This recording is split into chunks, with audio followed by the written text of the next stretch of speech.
방금 소개받은 덕성여자대학교의 최주희입니다.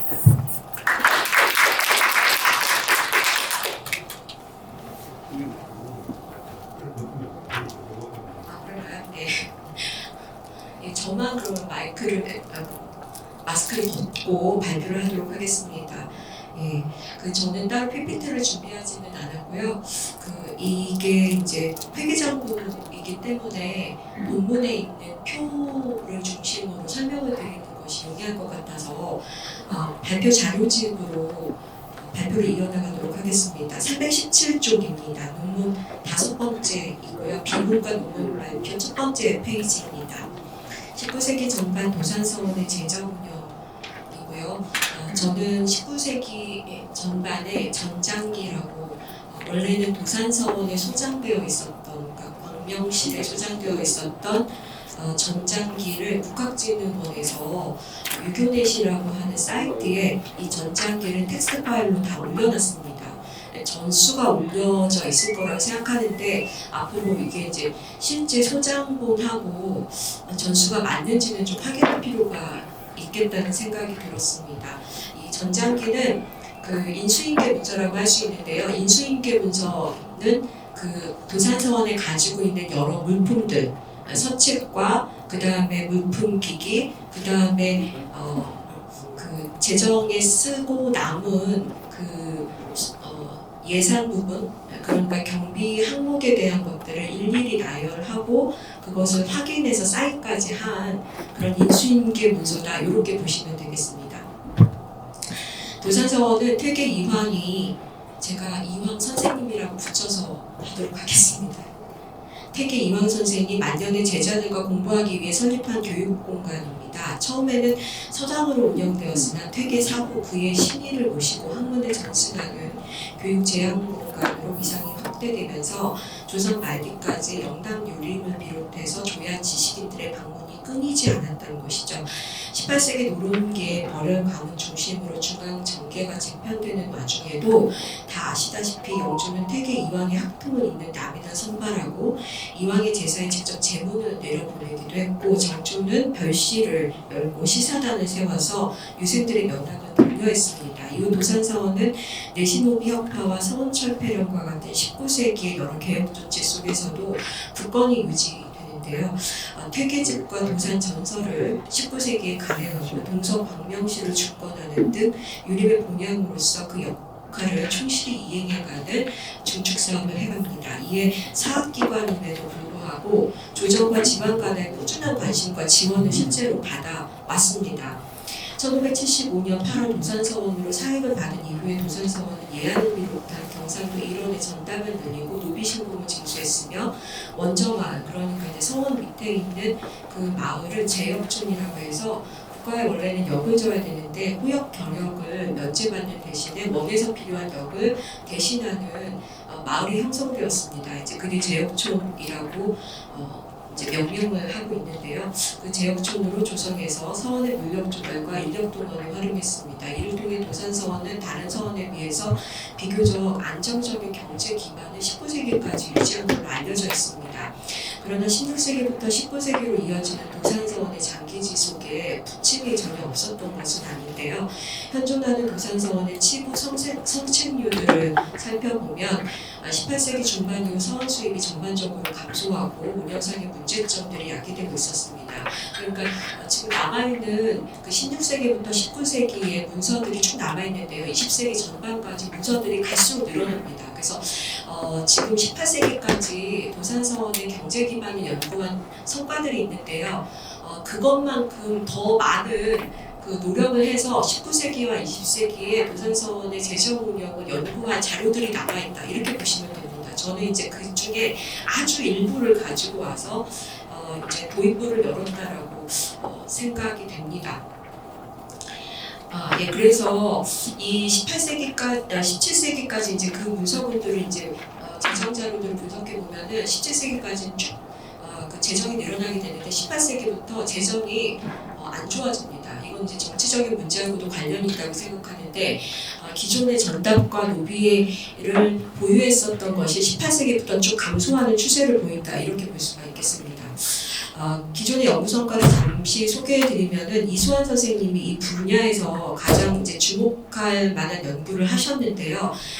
그 이제 둘째 문단을 보시게 되면은 1619년부터 보겠습니다. 1619년에 이수환 선생님은 노비안 지금 남아있는 걸 분석하셔가지고 158구의 서원노비가 있었다라고 보셨고, 이 노비안이 그 시계열을 파악할 수 있을 만큼 매년 있는 건 아니거든요. 그래서 중간에 있는 노비안들을 이렇게 구성을 해보니까 적어도 18세기 중반에는 2469 정도로 추산이 되고 18세기 후반에는 이것이 4108구 정도로 늘어났을 것이다, 이렇게 추계를 하셨습니다.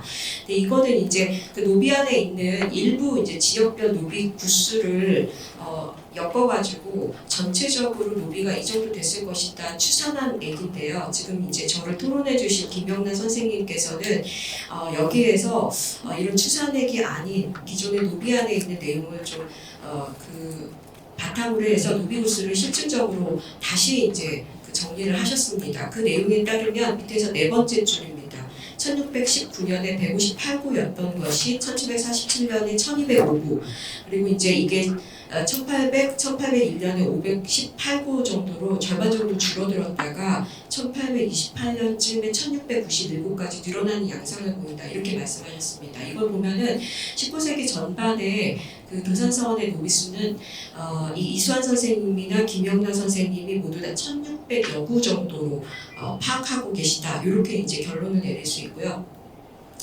다만 이제 김영란 선생님께서는 이 추세를 어떻게 평가하셨나 하면은 이게 줄어드는 게 아니라 그 밑에서 318쪽 밑에서 두 번째 줄입니다. 도산서원의 노비는 19세기까지 증가하는 추세였고, 사실 경상도 내 다른 서원에 비해서 10배 정도 많은 수를 유지했었다.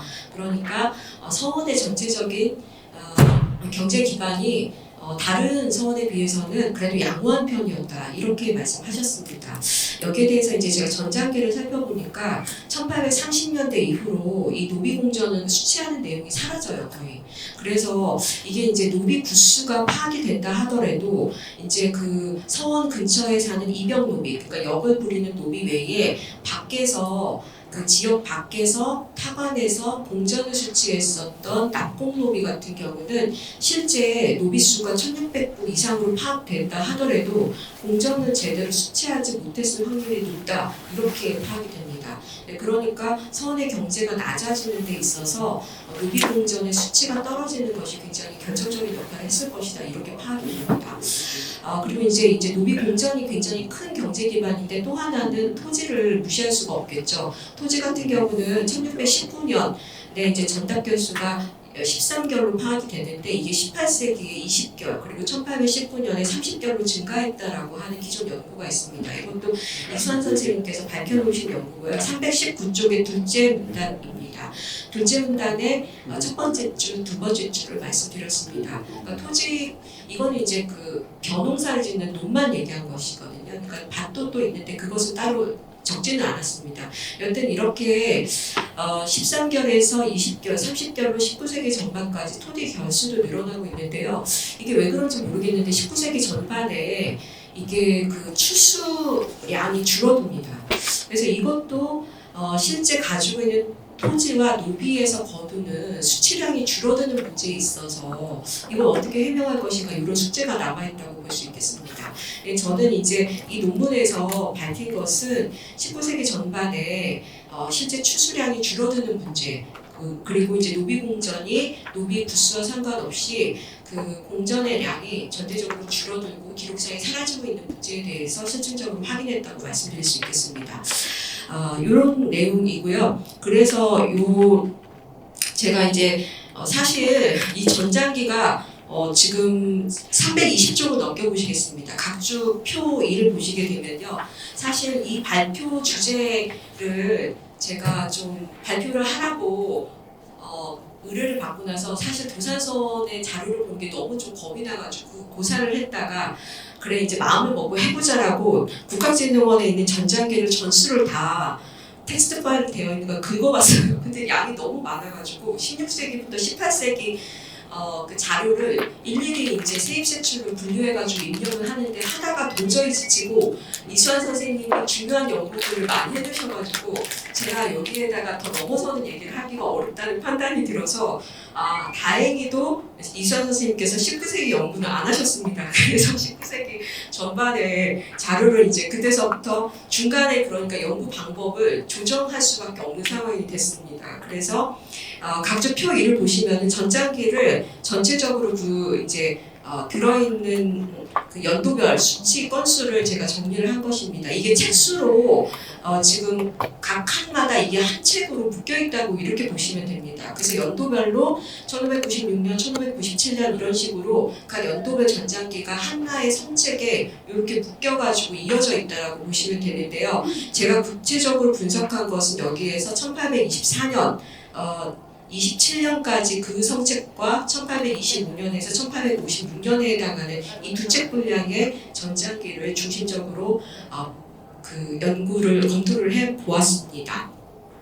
이외에도 사실은 이제 그 재정을 알 수 있는 자료들이 없는 거는 아니에요. 그러니까 전장기가 가장 이제 자료 양이 많은 게 이제 이로운 부분인데 용학이라고 해서 이게 이제 지출 기록을 그 정리해 놓은 장부가 있고요. 그 다음에 월학이라고 해서 이건 용학의 일종인데 매달 그 쓴 내역을 정리해 놓은 것이 있습니다. 부산서원의 재역촌인 성촌민들에게 부여된 독보 이거 판가해달라, 신공을 바치는 납공노비들의 부역을 면제해달라 이런 이제 그 불편, 소원 수리 이런 공문 처리를 제유사가 하는 걸로 파악이 됐습니다. 이왕 태계 이원 선생께서는 그러면 서원의 유산은 누가 해야 되나? 라고 이상원주에다 써놓으셨더라고요. 그래서 그 서원 근처에 사는 청렴하고 재간 있는 풍관으로 정하고 선비 중에 사리를 알고 조행이 있어서 여러 사람의 신망이 있는 사람으로 2년마다 교체하라 이런 얘기를 써놓으셨는데요. 실제 살펴보니까 유사 교체는 19세기로 갈수록 2년을 못 채웁니다. 더 빈번해지고요. 기존 연구에서도 일부 확인이 됐는데 태계 이황의 본손인 진성희 씨의 비중이 커지는 것이 19세기의 특징이라고 할 수 있습니다. 그래서 절목이나 완이 심례에 본손이라는 말이 나옵니다. 본손. 이 본손은 진성희 씨라고 할 수 있습니다. 제유사 외에도 근데 이제 성원에 무역을 관여한 사람들이 누가 있었나 보면은 허드렛 하는 원소, 원노, 그 다음에 서원의 재물을 관리하는 고직, 그 다음에 이제 사당을 관리하는 요직, 향사와 적빈객들을 위해서 음식과 술을 마련하는 지모, 주모, 신모, 도철이라고 하는 것도 요리사 일종입니다. 그래서 한글로는 칼자라고 번역이 됩니다. 그리고 서원 건물과 배를 수리하는 장인들이 서원 인근에 거주하면서 서원 운영에 동참했다 이렇게 말씀드릴 수 있겠습니다. 그러면 이제 절목부터 좀 살펴보겠는데요. 계사년 10월 26일 절목이 남아있어서 이걸 좀 살펴보니까 이거는 이제 계사년이 언제냐 제가 서력을 정확하게 알 수가 없습니다. 이게 원본을 좀 파악을 할 필요가 있는데요. 제가 연구자로서 좀 그 게으른 이제 핑계로 이걸 원본을 안동에 와서 확인을 하지는 못했습니다. 그래서 이미지 자료를 확인을 해서 지금 서력은 정확하게 확인이 되진 않지만 1883년과 1893년 이 서력 양해 사이에 전목이 작성됐을 것이다라고 추정을 하고 있습니다. 여기 보게 되면은 이제 두 번째 하나라고 되어 있는 것 중에 신부 수색 좀 받지 못한 것은 여러 원인이 많다서 반드시 수치해라. 그 다음에 춘추 수세곡은 본색, 그러니까 곡물로 받지 동전으로 대신하지 말라. 이 춘추 수세곡으로 서원을 운영하는 이제 그 원인들, 그 다음에 여기서 일하는 사람들 밥을 이걸로 이제 먹고, 그 다음에 이제 방문객들, 적빈객 할 때 이들을 이제 먹여야 되기 때문에 이제 원곡이 있어야겠죠. 그래서 이것을 동전으로 받지 말고 원곡 확보 차원에서 수세곡을 받은 것으로 생각이 됩니다.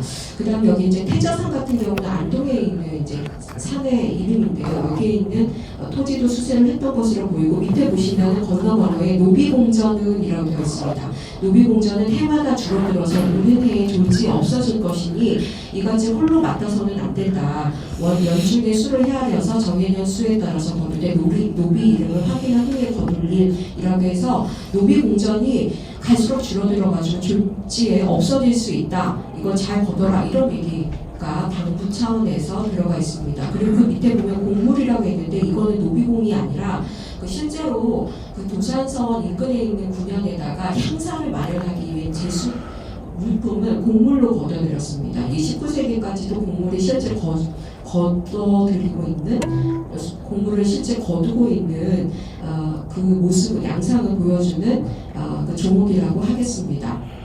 넘기시겠습니다. 대표적인 절목들을 이제 소개를 해드리는데요. 뒤에 보게 되면 또 재밌는 것이 있어요. 그래서 324쪽에 보시면은 세 번째 보면은 도포를 착용하지 않으면 심원록, 이게 방문 명단입니다. 방명록이라죠. 방명록을 이제 작성한 명부를 계속 가지고 있었는데 그게 지금 이제 국학진흥원에 보관이 되어 있습니다. 그래서 심원록에 방명록을 쓸 자격이 뭐냐? 도포를 입어야 돼요. 도포를 안 입으면 들어오지도 못하고 바깥도 안 줍니다. 그리고 거기 이제 도산서원에서 그 숙박도 못하게 그렇게 하고 있었습니다. 여튼 이렇게 밑에 이제 본문을 보시겠습니다. 그래서 위의 절목은 계산은 10월 26일 당회에서 원인들 사이에 정한 일종의 원규라고 할 수 있습니다. 원임은 봄, 가을로 서원전의 소출을 수세하는 일을 맡았고 각 고을에서 마치는 곡물과 노비공전을 수치하고 춘추 수세기와 용화기를 작성해서 달마다 여러 원인들에게 보고하는 일을 맡았습니다.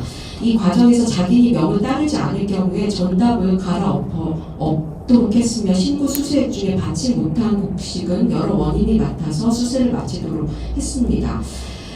이것을 봤을 때 이제 소출을 받는 것 자체도 힘들었다는 걸 알 수 있고요. 본색을 거두도록 했던 것도 확인할 수 있습니다.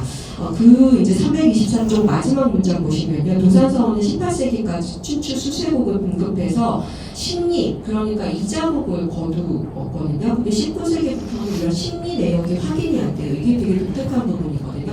그러니까 다른 서원에서는, 다른 지역의 서원은 이 심리 활동을 통해 가지고 보통은 재정을 마련하는데 도산서원은 그렇지 않았습니다. 19세기 도산서원 곡물 심리가 확인되지 않는 것은 도산서원의 수입이 그만큼 줄어들었을 듯합니다.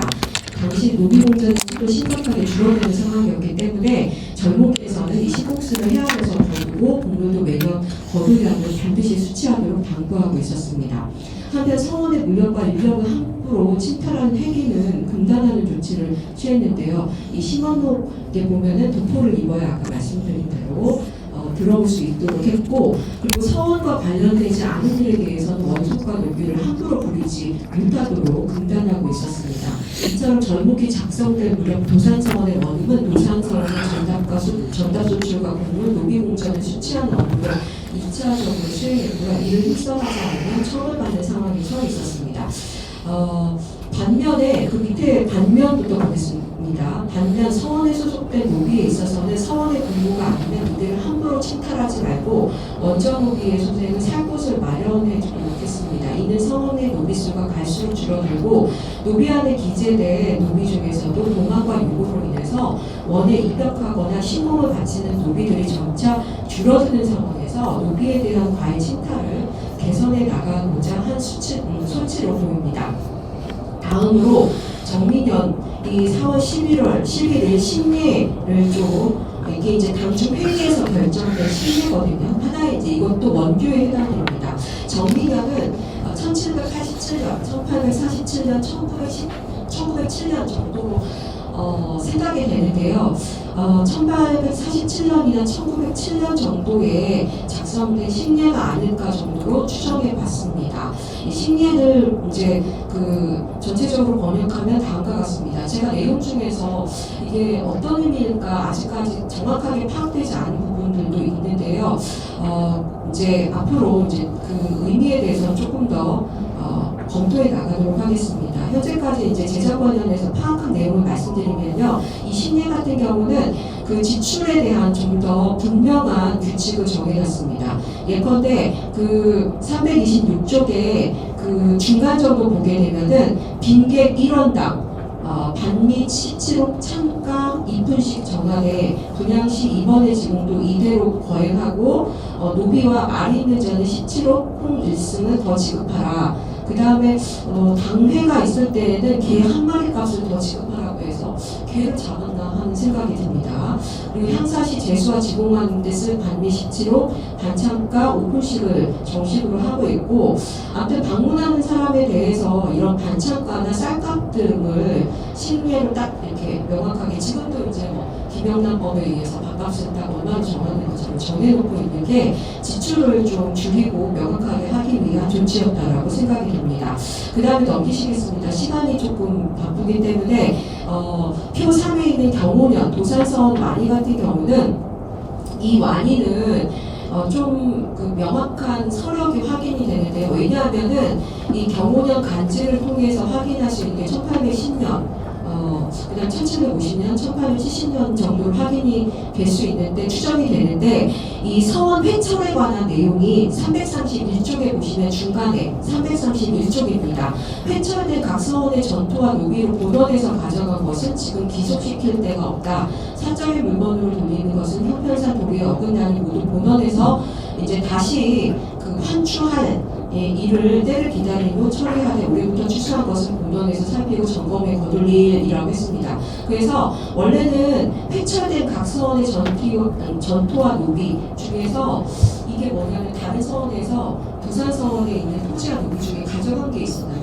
근데 이제 서원 폐철이 되니까 폐철된 서원의 전답과 노비 중에서 원래 부산 서원이었던 거, 그거를 이제 가져와서 재정에 활용하는 내용이 들어가 있는 것을 볼 수 있고, 이걸 통해서 서원 해철령 이후에 이것이 작성됐다라고 볼 수 있기 때문에 1870년 완이었다라고 볼 수 있고요. 이 완의 특징은 뭐냐면은 수령이 부산서원 원장을 겸하게 하는 그런 조치가 있었는데, 그 조치로 인해서 원인들이 13명이 함께 합의해서 작성한 완입니다. 그래서 이 내용을 앞에 이제 보시면 그 330조 보시면은 그 첫 번째 원의 업무는 대소를 막론하고 재임이 원장에게 품위한 후 행한 일. 이게 뭐냐면은 재임이 수령이니까 재임이 원장에게, 이 재임은 그 제유사를 아까 말한다고 말씀드렸죠. 제유사가 공문서 처리하듯이 결제를 받아라, 이런 얘기입니다.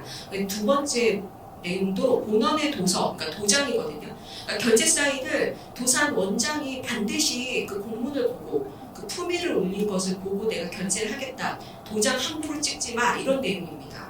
그리고 이제 세 번째 같은 경우는 원중에 상고할 만한 전적은 답인할 곳을 공표에 뜻밖의 간사하고 거짓된 폐단을 막대 원장에게 관문으로, 이게 관문도 공문서 일종이거든요. 그러니까 원장이 다른 데 출타했을 때 함부로 그 도장 찍지 말고, 이걸 그 이제 수령이 있는데 와가지고 이거 도장 찍을까요 말까요 이게 보고하고서는 도장 찍어라, 이런 얘기입니다. 그래서 이렇게 그 도산서원 원장이 수령으로 겸했을 때의 그 보고 체계를 명확히 하는 게 이 완의 특징이다라고 할 수 있습니다. 그래서 그런 내용들이 이제 들어가 있고요. 이게 조금 들기 때문에 이 그 완에 있는 내용은 앞에 절목과 심리에 있는 내용은 다시 한번 재확인하는 비슷한 내용들이 들어가 있어서 수익과 지출에 대한 것을 좀 더 명확하게, 수익은 제때 잘 받고 그 다음에 지출은 함부로 하지 말라, 대신 이제 지출하는 부분에 있어서는 원장의 재가를 반드시 받아라, 이런 이제 그 결제 처리 과정, 문서행정 절차에 대해서 명확하게 하는 것이 특징이라고 할 수 있겠습니다.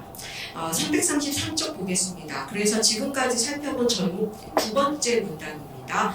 그래서 지금까지 살펴본 절목과 심리의 완이는 도산서원의 원장, 재임, 원숙은 물론 경내 사족들을 서원 운영의 공동 주체로 설정하고 서원 운영의 폐단이 되는 문제점을 상호 조정해 나가기 위한 일종의 자치 규약으로서 결정된 것입니다. 그러나 비슷한 내용의 절목 완이가 여러 차례 작성된 점을 고려한다면 19세기까지 서원의 문제점을 개선하기란 쉽지 않았던 것으로 보입니다. 그럼에도 불구하고 이처럼 수차례의 문서를 작성한 것은 향사와 강학, 그리고 적빈객에 들어가는 경상 비용을 긴축하고 추수곡과 노비공 수치에만 만전을 기해야 할 만큼 도산서원의 재정 상태가 합의에 의해 작성된 것이다, 이렇게 말씀드릴 수 있겠습니다. 여기 뭔가 문장이 편집상에서 조금 더 이게 잘못 수정이 된 것 같습니다. 그래서 그렇게 도산서원의 상태가 좋지 않아서 합의하기 위해서 작성한 만이라고 생각이 됩니다. 본문에는 소개하지 않았지만 정묘년에 이 정묘년 같은 경우 1807년이나 1867년에 작성된 완이로 생각되는데요. 이 완이에도 상유사가 완이를 작성한 배경을 살펴보면 몇 해 동안 향례가 없어질 정도로 서원의 폐해가 극심해져서 이를 바로잡기 위한 10개 조목을 작성해 서원벽에 걸어두도록 한다라고 명시해놨습니다. 이제 그만큼 19세기에 이제 향사를 운영하는 데 있어서도 서원의 여러 문제점들이 나타나는 것을 알 수 있습니다. 좀 시간이 없기 때문에 뒤에 334쪽 넘겨보시겠습니다. 19세기 전반 도산서원의 수입 지출 구조를 이렇게 이제 19세기의 여러 규칙을 통해서 어떻게 운영됐는지를 살펴봤는데요. 지금 이제 남아있는 전장기를 보게 되면 전장기가 한 해에 여러 번 인수인계를 한 것도 있고 한 번 인수인계를 한 것도 있고 그렇습니다. 그런데 1824년 같은 경우는 3번 작성을 하는데요. 이게 딱 인수인계하는 게 딱 맞아 떨어지게 이렇게 구성이 되어 있어서 한 해의 수입 지출 구조를 보기에 용이한 자료였습니다. 그래서 표사를 보시게 되면요, 이게 이제 1824년에 1, 2월에 작성된 전장기이고요. 이제 뒤에 보시게 되면은 표 5 같은 경우는 9월에 작성된 전장기입니다. 그리고 표 6은 11월 30일 그러니까 추수를 하고 난 다음에 작성된 전장기여서 이게 쭉 연결이 되거든요. 이 표를 보고서는 설명을 드리면은 이제 수입 항목 같은 경우는 벼 그러니까 도정하지 않은 벼와 조, 기장, 콩, 그 다음에 이제 설탕, 당에 해당하는 것이 있고, 그 다음에 동전이 이렇게 있습니다. 이 동전에서 이제 보시게 되면요, 이제 앞에 335쪽에 보면은 이 벼로 96석, 그 다음 조가 26석 등등으로 되어 있는데 이 곡식으로 지출한 것을 보면은 도회시에 소용됐던 거, 그 다음에 문서가 이제 훼손이 돼가지고 어떤 데 쓰였는지 모르겠는데 54석, 그 다음에 고직에 급료로 쓰인 게 30석 정도로 확인이 됩니다.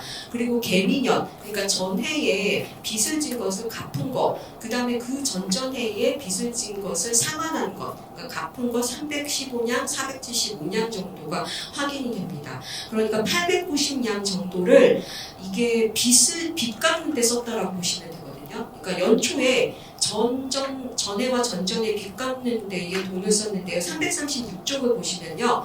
노비신공전으로 거둔 게 423냥. 그 다음에 이제 이것도 이제 속전이라고 해서 양인으로 노비를 이제 만들어주는 대신에 면제본으로 받은 게 470냥 정도가 되고 또 추가로 거둔 노비 신공전이 160냥 정도가 됩니다. 이걸 보게 되면 1073냥 정도가 되거든요. 여기에 890냥 정도를 빚 갚는 데 쓰고 나머지는 등등등등의 지금 보시는 항목 등등의 지출을 했다 이렇게 보시면 되겠습니다. 그리고 이제 넘겨보시면요. 339쪽에 보시면 이게 이제 9월 15일에 쓴 수입 지출 구조를 볼 수 있는 전장기입니다. 이 전장기의 내용을 보면은 여기는 수입이 없어요. 그러니까 3월부터 9월까지는 수입이 없고 지출만 있는데요. 이 지출에 해당하는 내용이 179냥 오전 9푼으로 되어 있습니다. 근데 사실은 앞에 부분에 보시면은 이걸 계산해 보면은 곡식하고 동전으로 이걸 수입이 거의 다 전해에 이제 빚진 거를 갚고 난 나머지의 곡식과 그 다음에 동전으로 이 지금 경비를 거의 다 쓰거든요. 그리고 또 밑에 보면은 땡겨 쓴 앞으로 써야 될 돈인데 이걸 땡겨 쓴 부분이 있어요. 그러니까 사실 이게 1, 2월에 이렇게 다 쓰고 나서는 돈이 없는 상태거든요. 도산서원에. 근데 이렇게 9월에 이렇게 3월부터 9월까지 이게 지금 지출한 항목인데 이거는 수입이 없는 상태에서 돈을 쓴 상황입니다. 그러니까 이 돈이 어디서 났을까? 여기에도 또 당겨 쓴 돈이 있거든요. 그래서 341쪽에 보시면요. 이거를 11월 30일에 도산서원 수입지출 구조를 보니까 여기 보시면은 천전댁, 순복댁, 귀천댁, 천전진사댁, 신병부 등등의 두암댁 등등에서 빌립니다. 그러니까 이 빌린 것을 앞에 3월, 9월에 빌려 썼는데요. 거기에는 안 쓰고 여기 11월 전장기에다가 이전에 빌려가지고 썼던 것을 갚는 내용을 써놨어요. 그래서 이 지금 제가 비고의 원금 10량인데 1개월, 원금 10량인데 3개월 가량 쓰는 걸로 10량을 빌린 거죠. 그래서 이런 식으로 원금 10량인데 이제 천전댁 같은 경우는 21량 8전을 갚았어요. 그러니까 이렇게 그 돈을 빌리고 나서 갚는 돈은 이자를 포함한 돈이다. 이렇게 이제 보시면 되겠습니다. 이렇게 원금에다가 이자를 포함한 돈으로 3월에서 9월까지 썼던 그 채전을 갚는 건 11월에 적어놓고 있고, 그것을 합산해 보면은 이렇게 갚은 상환액이 9월에 빌린 179냥 플러스 알파 정도에 해당이 됩니다. 그러니까 이거는 그 이전에 빌린 돈을 그 11월에 그 갚은 것을 전장기에다가 기록한 것이다라고 볼 수 있고요. 거기에 이제 11월에는 추수를 했기 때문에 노비신고를 거둔 것과 추수목이 있습니다. 그걸 가지고 추가로 경상비를 지출하는 그런 모습들을 확인할 수 있었습니다. 342쪽에 밑에서 다섯 번째 줄입니다. 1825년 11월에, 그러니까 다음에 그럼 어땠을까를 살펴보니까요. 도산서원은 다시 11월 전장기만 남아있어요. 1825년은. 이때 보게 되면은 다시 285년에 빚을 지고 있고요. 그 다음에 마지막 문장입니다. 1828년 도산서원의 신고체전을 살펴보니까 이때 빚으로 지금 남아있는 게 548량으로 빚이 다시 늘어나고 있는 상황을 확인할 수 있었습니다. 이렇게 이제 빚을 지고 갚는 그런 상황을 계속 이어가고 있는 상태에서 도산서원의 추수량은 1824년부터 1854년까지 추수목이 맨 위에 보시면 이제 전국에 해당하는 게 84석에서 26년에는 56석, 27년에는 111석으로 늘어나긴 하는데 쭉 보시면 추세가 계속 줄어들어가지고 한 20석 정도 내외로 줄어드는 것을 볼 수 있고, 조 같은 경우도 보시면은 이게 계속 줄어드는 그런 모습을 확인할 수 있습니다. 344쪽입니다. 그럼 노비공전은 어땠을까? 노비공전은 이제 청대일기에 권상일이 18세기에 이런 얘기를 합니다. 도산서원은 경영이 괜찮은 게 보통은 쌀 수입이 100석 정도 되고 노비공전 수입이 1000냥 정도 되기 때문에 경영이 안정적이다, 이런 얘기를 하거든요. 그런데 이제 추수목이 100석이 되는 것은 18세기 전반까지는 아까 보신 것처럼 추수목이 84석, 그다음 111석 이 정도는 뭐 그럴 수 있었는데 19세기 중반으로 갈수록 추수목 자체도 줄어들고 있는 상황이고요. 공전에 대한 게 전장기에서 사라지는 게 조금 문제인 것 같습니다. 그래서 1830년 이후로 가면은 노비 공전이 사실 잘 나타나지가 않거든요. 이제 그런 것이 좀 특징적이라고 할 수 있습니다. 마지막 그 맺은말 위에 문단만 읽겠습니다. 19세기 전반 노비 수공액이 확인되는 해는 1824년에 그 두 번 이제 확인이 돼서 423, 160냥, 26년에는 414냥, 27년에는 415냥, 480냥 정도입니다. 면천자의 속전이 지급되거나 개별 요액에서 돈을 수취한 내역이 전장기에서 확인되기는 하지만 추수국과 같이 매년 수공액을 납부하던 과정이 27년 이후로는 확인되고 있지는 않거든요. 그래서 도산서원의 노비 신공이 제대로 상납되지 못했음을 시사합니다. 다른 자료들도 근데 조금 확인할 필요가 있는데 일단 전장기는 그렇습니다. 그래서 앞서 계산을 절목에 노비 공전은 해마다 줄어들어서 다가오는 해에는 마침내 없어질 것이니 홀로 원인에게 전담시키지 말고 일일이 확인하도록 해라라고 하는 조목도 이런 19세기 전반의 상황을 좀 이런 상황이었기 때문에 그런 절목이 마련된 것이 아닌가 생각이 듭니다. 다만 1830년대 이후 노비공의 누락은 전장기를 대략적으로 분석한 결과일 뿐이기 때문에 1824년처럼 전장기가 잘 갖춰져 있는 해의 수입 지출 구조를 그 이후에 그 자료들도 추가로 비교해가지고 좀 확인할 필요가 있겠습니다. 제가 이렇게 이제 분석을 해보니까 도산서원의 그런 수입 지출의 특성이 뭘까 이런 생각을 해봤습니다. 말씀드린 대로 수입 같은 경우는 그 추수복과 노비공전, 그 다음에 곡물에 해당되는 것인데요. 이게 19세기 전반에 계속 줄어들고 있는 추세는 말씀드렸던 형태이고요. 두 번째 문단을 보시면요. 345쪽의 두 번째 문단에 지출에 있어서는 원소객에 지급되는 급료와 도외시 빈객적 때 각처에 보내는 구조와 기타 의뢰 비용을 일정하게 지출하고 있었습니다. 그러나 정규 수입만으로 지출을 감당하기 어려워지자 도산서원은 서원의 공동운영 주체이기도 한 지역군 중에 계속 돈을 꾸어 쓰고 정기적으로 이를 상환하는 방식으로 경비를 충당해 가고 있었습니다. 이제 이게 경제공동체다라고 볼 수 있을 텐데요. 19세기 들어서 시호를 둘러싼 문중 간의 갈등과 서원 출입을 둘러싼 소란이 야기되는 상황에서도 도산서원은 여전히 문중들과 긴밀한 네트워크를 형성하고 있었으며 공론 조성의 구심점 역할을 했었습니다. 이에 서원의 수입 구조가 갈수록 열악해지는 상황에서도 도산서원은 돈이 없는데도 계속 구조를 하고 그 다음에 새로 박업제하면은 다른 지역에도 계속 시는가를 줘요.